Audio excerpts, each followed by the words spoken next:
வணக்கம். கதிரவனின் கையில் ஊழல். பேரூராட்சி நகராட்சி அதிகாரிகள்.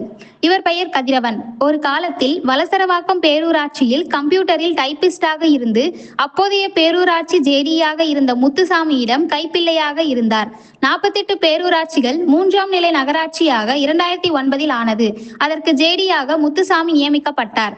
அந்த நேரத்தில் முத்துசாமிக்கு சப்ளை அண்ட் சர்வீஸ் பார்த்த கதிரவன் புதியதாக வந்த நகராட்சிகளின் ஆணையரான நிரஞ்சன் மார்ட்டினுக்கு கம்ப்யூட்டர் ஆபரேட்டராக தற்காலிக பணியாளராக சேர்ந்தார். கதிரவன் ஜேடி முத்துசாமி உதவியுடன் நிரந்தர பணியாளராக ஆக்கப்பட்டார்.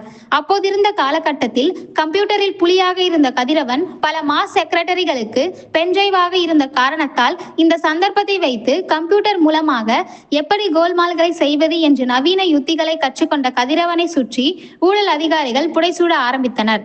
ஆரம்பத்தில் 100, 200 என வாங்கிய கதிரவன் 1000, அதற்கு மேல் என்ற கரன்சி மழையில் நனைய 2011 முதல் 2021 வரை உள்ளாட்சி அமைச்சரின் அறையில் கம்ப்யூட்டர் மூலம் கணக்கு டெண்டர், வரவு செலவு, யார் யார் மூலமாக எப்படி எந்தெந்த செக்ஷனில் வருகிறது என புதிய ரூட்டை கற்றமையால் மத்திய மாநில அரசுகளின் திட்டப்பணிகள் உள்ளாட்சி துறைக்கும் வரும் உத்திகளையும் அதை செலவினங்கள் காட்டும் செட்டப்புகளையும் 5 பிரிவுகளாக பிரித்து அதில் ஒரு கணக்கு வழக்கான பென்டிரைவ்களை தன் வசம் வைத்து பல கோடிகளை குவித்த கதிரவன் சென்னையில் மட்டுமே பல வீடுகள், சொகுசு கார்கள் வாங்கி வைத்துள்ளார்.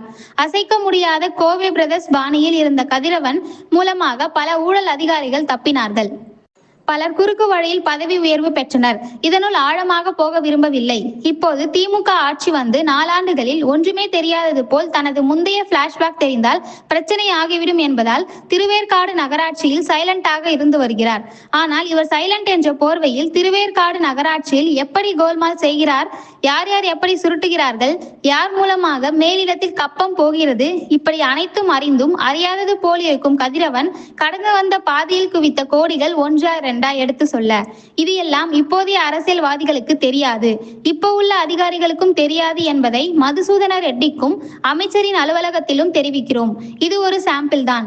இன்னும் எத்தனையோ வரலாறுகள் உள்ளன. காலங்கள் உருளும் வேகத்தில் அதிகாரத்தை வைத்து இவர்களின் பண பைகளும் நிறைகிறது. பணம் வரும், ஆனால் நிம்மதி கிடையாது. என்ன செய்தால் என்ன கிடைக்கும் என்பதற்கு கருட புராணத்தை படியுங்கள். அடுத்து பார்ப்போம். நன்றி. இந்த நியூஸ் உங்களுக்கு பிடிச்சிருந்தா லைக் பண்ணுங்க, ஷேர் பண்ணுங்க.